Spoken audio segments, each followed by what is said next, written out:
మీ ఊరికి వచ్చి మీటింగ్ మొదలు పెడదామని ఇటు వస్తే ఇక్కడ గొర్రె లక్ష్మి అని ఒక ఉంది మీ ఊరు అవనే లచ్చవ ఇట్రా లచ్చవ భర్త చచ్చిపోయి 4 ఏళ్ళు అయింది.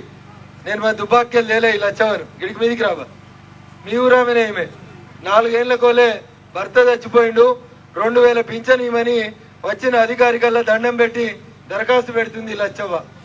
ఇగో ఇది ప్రజల గోస.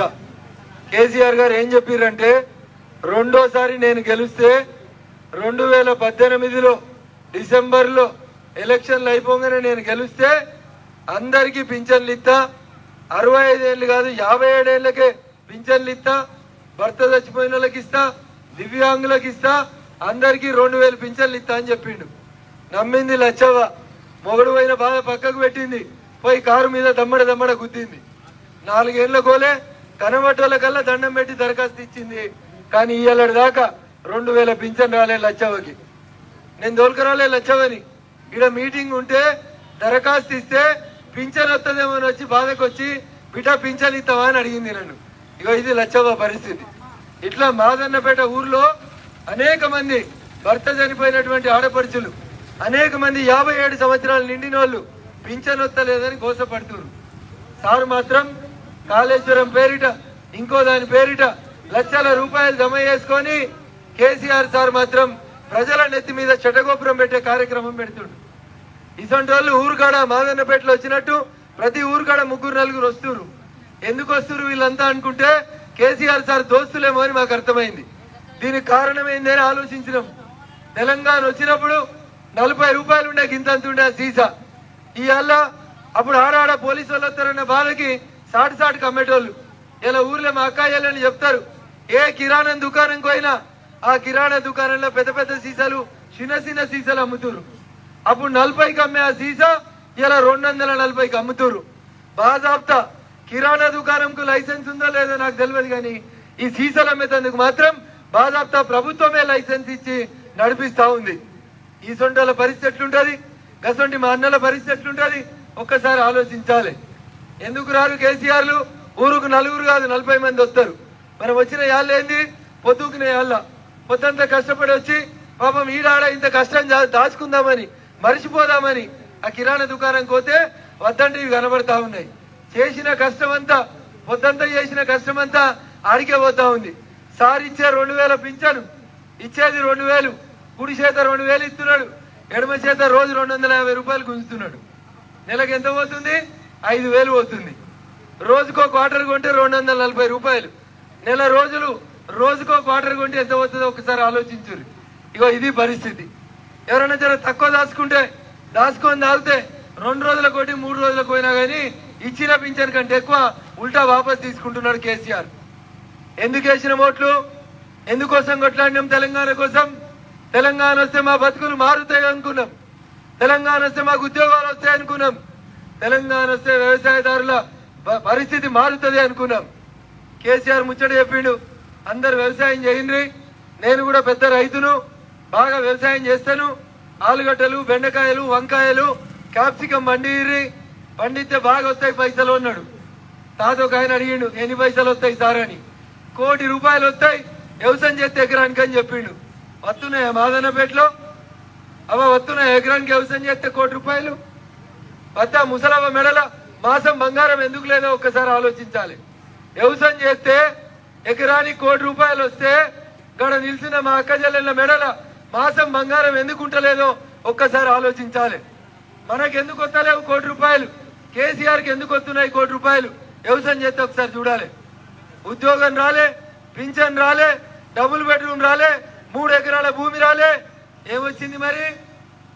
ఏమొచ్చిందే? ఇవి వచ్చినాయి. కిరాణా దుకాణాలన్నీ బెల్ట్ దుకాణాలు అయినాయి. ఇగో ఇది తెలంగాణ వచ్చినాక వచ్చింది.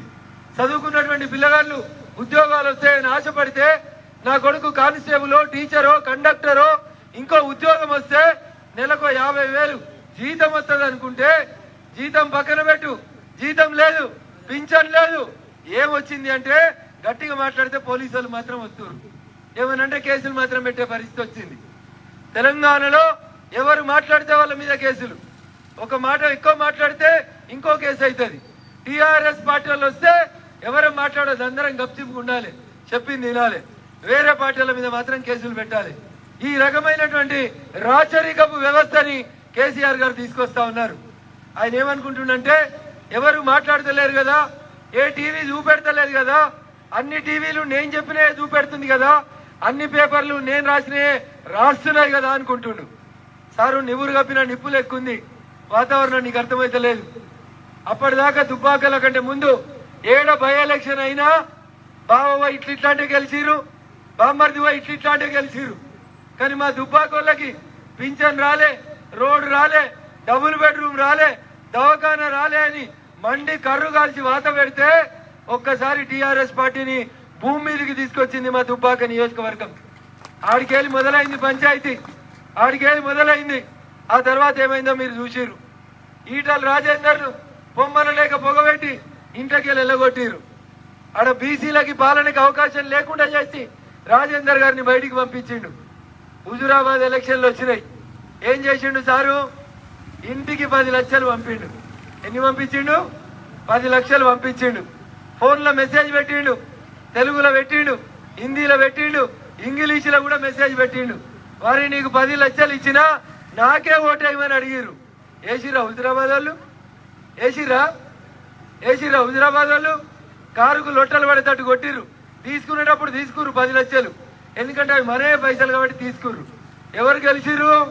ఈటల రాజేందర్ గారు గెలిచిరు. దగ్గర 4,000 కోట్ల రూపాయల్ని హుజురాబాద్ బై ఎలక్షన్లలో ప్రజలు టీఆర్ఎస్ పార్టీ పట్ల విశ్వాసం లేకుండా పోయింది. చంద్రశేఖరరావు గారు అంటే విరక్తి వచ్చింది తెలంగాణ సమాజానికి. ఇది టీఆర్ఎస్ పార్టీ పరిస్థితి. ఇంకోళ్ళు బయలుదేరు కాంగ్రెస్ వాళ్ళు మమ్మల్నే నమ్ముతారు ప్రజలు, మేమే గొప్పోళ్ళమని. ఉన్న ఊర్లే గెలవలేదు, ఎమ్మెల్యే గెలుచుడు చేతగాలే గురించి నేను చెప్పలే. వాళ్ళ పార్టీలకు వెళ్ళే ఒక ఆయన బయటకు వచ్చిండు. హుజురాబాద్ బై ఎలక్షన్ల కంటే ముందు కాంగ్రెస్ పార్టీ గుర్తు మీద పోటీ చేసిండు. ఇప్పుడు ఆయన ఎమ్మెల్సీ అయిండు టీఆర్ఎస్ పార్టీలో. కౌశిక్ రెడ్డి గారు అని ఒక ఎమ్మెల్సీ గారు, ఆయన చెప్పిండు, నేను చెప్పలే. కాంగ్రెస్ పార్టీ ప్రెసిడెంట్ గురించి కౌశిక్ రెడ్డి చెప్పిండు. సినిమాలలో అప్పుడప్పుడు మీకు తెలుసు, ఆమె ఒక ఆమె డాన్ చేస్తే ఆమె వస్తుంది, ముమైతా ఖాన్ అని డాన్ చేస్తే ఆమె వస్తుంది. ఎవరైనా లేచి చీటీలు కొడతారు. అట్లే మా కాంగ్రెస్ పార్టీ ప్రెసిడెంట్ వస్తే జనం గట్టిగా చీటీలు కొడుతురు కానీ ఓట్లు ఎత్తలేరు అని కౌశిక్ రెడ్డి అని హుజురాబాద్ లో చెప్పిండా? ఎన్ని వచ్చినాయి హుజురాబాద్ లో కాంగ్రెస్ కోట్లు? 3,000 వచ్చినాయి. ఎన్ని వచ్చినాయి? 3,000 వచ్చినాయి. సరే, కౌశిక్ రెడ్డి చెప్పింది కరెక్టే అనుకున్నా కాకున్నా నాగార్జున సాగర్ కోదాం జర్ర ముందుగాల. ఎవరు పోటీ చేసిరాడా? జానారెడ్డి గారు పోటీ చేసిరు. 7 సార్లు ఎమ్మెల్యే, 14 మంత్రిత్వ శాఖలు చేసిండు. కేసీఆర్ కంటే ముందుగాల గెలిచిండు. అవకాశం ఉంటే ముఖ్యమంత్రి అయ్యేటోడు. గంత పెద్దోడు పోటీ చేసిండు కాంగ్రెస్కి వెళ్ళి. గెలిచిండు నాగార్జున సాగర్ లో. ప్రజలు కాంగ్రెస్ పార్టీని విశ్వసించలేదు. హుజురాబాదులేమో 10 లక్షలు ఇస్తే కూడా నువ్వద్దు, నీ టీఆర్ఎస్ వద్దన్నారు. నాగార్జున సాగర్ పోతే కాంగ్రెస్ పార్టీ మీద విశ్వాసం లేదని చెప్పారు. ఇక మిగిలింది ఎవరు? నరేంద్ర మోడీ గారి నాయకత్వం, భారతీయ జనతా పార్టీ నాయకత్వం. ఎవరు పైసలు ఇచ్చినా ఇవ్వకున్నా ఇంకో పార్టీ వాడు మీటింగ్ పెట్టాలంటే, ఇంతమందిని జమ చేయాలంటే ఎన్ని ఇవి ఇవ్వాలి, ఎంత డీజిల్ పోయాలి, ఎన్ని పొట్లాలు ఇవ్వాలి, ఎన్ని బిర్యానీలు ఇవ్వాలి, ఎన్ని ఎర్ర నోట్లు జేబులో పెట్టాలి, ఒక్కసారి ఆలోచించాలి. కానీ అవేమీ లేకుండా నమ్మిన సిద్ధాంతం కోసం, దేశం కోసం, ధర్మం కోసం, నరేంద్ర మోడీ గారి నాయకత్వం కోసం ఇక ఇంతమంది పొద్దుగాల 10 నుంచి ఇప్పటిదాకా తిన్నామా తినలేదా, అన్నం పెట్టినామా పెట్టలేదా, సిద్ధాంతం కోసం పనిచేసేటువంటి కార్యకర్తల బలం ఉన్నటువంటి పార్టీ భారతీయ జనతా పార్టీ. భవిష్యత్తు కూడా బీజేపీదే. కాంగ్రెస్ ను చూసిరు, తెలుగుదేశాన్ని చూసిండ్రు, టీఆర్ఎస్ పార్టీ కూడా అయిపోయింది. ఇక మిగిలింది ఎవరు? ఒక్కటే ఒక పార్టీ, భారతీయ జనతా పార్టీ. అందుకని ఒక్క మోక నరేంద్ర మోడీ గారి నాయకత్వానికి ఇస్తే, నరేంద్ర మోడీ నాయకత్వంలో ఇది అసాధ్యం అని చెప్పడానికి ఏది లేకుండా చేస్తా ఉన్నారు. అది జమ్మూ కాశ్మీర్ అయినా, రామ మందిరం అయినా ఖచ్చితంగా నిర్మాణం పూర్తి చేసుకుంటా ఉంది.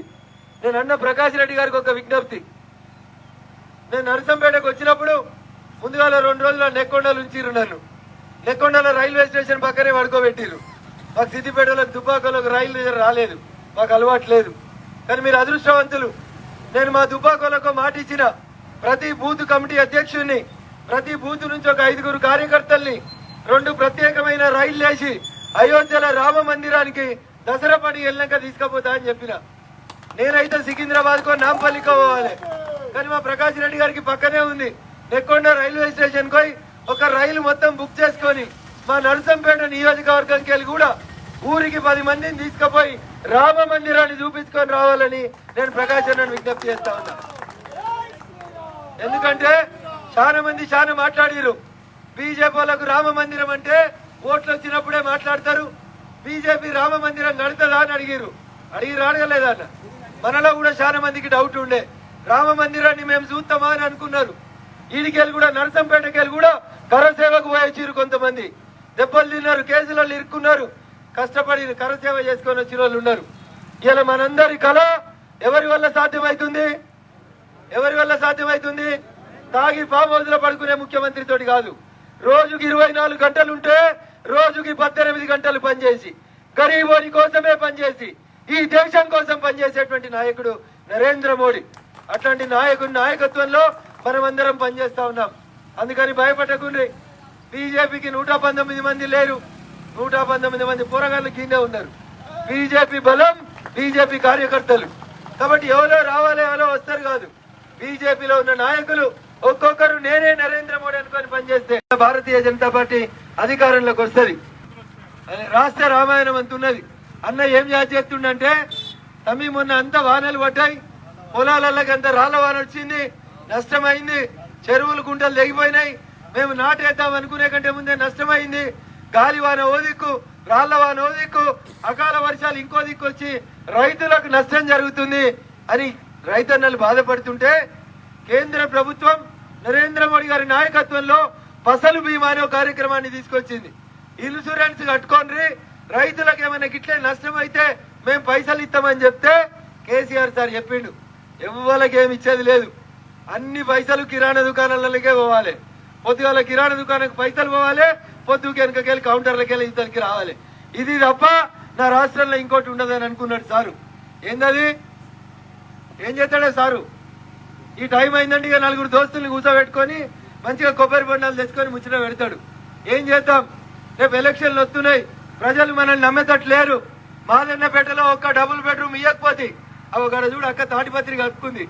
ఏం చెప్పిండు కేసీఆర్? డబుల్ బెడ్రూమ్ ఇల్లు ఇస్తా అన్నాడు. ఎందుకు సార్ డబుల్ బెడ్రూమ్లు? మేము గరీబోలో ఒక్కటి చాలని లచ్చవ లాంటి వాళ్ళు అడిగితే, లచ్చవ నీకు తెలియదు, బిడ్డకు పెళ్లి చేస్తే ఇంటికి అల్లుడు వస్తాడు, అల్లుడు బిడ్డ ఓ దాంట్లో ఉండాలి, నువ్వు మీ ముసలాడు ఓ దాంట్లో ఉండాలి, 2 బెడ్రూమ్లు ఇల్లు కట్టిస్తా అన్నాడు. అన్న వచ్చినాయా మాదన్నపేటలో? ఒక్కటన్నా రాలేదా అన్న? ఒక్కటి కూడా రాలేదా మాదన్నపేటలో? అక్క వచ్చిందా? ఒక్క డబుల్ బెడ్రూమ్ రాలే, ఒక్క పింఛన్ రాలేదు, ఒక నిరుద్యోగ వృత్తి రాలే, దళితునికి 3 ఎకరాల భూమి రాలే. ఏమొచ్చింది? పెద్ది సుదర్శన్ రెడ్డి గారికి క్యాంప్ ఆఫీస్ వచ్చింది, పెద్ది సుదర్శన్ రెడ్డి గారు ఎమ్మెల్యే అయినరు. అప్పుడప్పుడు ఊర్లోకి వచ్చి కొబ్బరికాయలు కొట్టిపోతుండట. కొట్టిన ఏ కొబ్బరికాయ కన్నా పని మొదలైందా అంటే అవుతుంది. ఇట్లా మాట్లాడిరు అనుకో, ఇది బీజేపీ వాళ్ళ మీటింగ్ కాబట్టి మాట్లాడినిస్తారు. అదే టీఆర్ఎస్ వాళ్ళ మీటింగ్ అయిందనుకో, కాళ్ళోడు చేతిలోడు బట్టి వేసుకొని ఎత్తుకపోతారు. ఇగో ఇది పరిస్థితి. అది ఒక్కటే వాళ్ళకి తెలుసు, అందుకని ఆలోచించాలి. అన్న చెప్తున్నాడు డాంబర్ రోడ్ మీద బొక్కలు పడితే జర మట్టి ఓపి అన్న అంటున్నాడు. ఇగో ఇది తెలంగాణ రాష్ట్రంలో మన కష్టం. ఇగో ఈ గోస విని ప్రజలకి భవిష్యత్తులో మంచి పాలన ఇద్దామని చెప్పేందుకు, ఒక భరోసా ఇచ్చేందుకు భారతీయ జనతా పార్టీకి వెళ్ళి ఇట్లా నాయకుల మందిరం ఊర్ల పొంటి వస్తున్నాం. చాలా మంది అనుకున్నారు జీరో పాయింట్ వేసుకున్న పోరలు ఈ పోరలతో ఏమైతుందో అనుకున్నారు. అవి గా పోరలే దుబ్బాకలో చరిత్రను తిరగ రాసిండ్రు, హుజూరాబాద్ లో చరిత్రను తిరగ రాసిండ్రు. రేపేమన్నా మునుగోడులో వస్తే మునుగోడులో కూడా చరిత్రను తిరగ రాస్తామని చెప్పి తెలియజేస్తూ, హాయ్ ఫ్రెండ్స్, మా టుడే టుమారో యూట్యూబ్ ఛానల్ చూస్తున్నందుకు చాలా థ్యాంక్స్. మరిన్ని లేటెస్ట్ వీడియోస్ కోసం వెంటనే సబ్స్క్రైబ్ చేయండి. అలాగే ఈ బెల్ ని కూడా రింగ్ చేసేయండి. మా నోటిఫికేషన్స్ అన్ని మీ మొబైల్లో వస్తాయి. అలాగే మా వీడియోస్ మీకు నచ్చితే లైక్ చేయండి, షేర్ చేయండి, నచ్చకపోతే కామెంట్ చేయండి.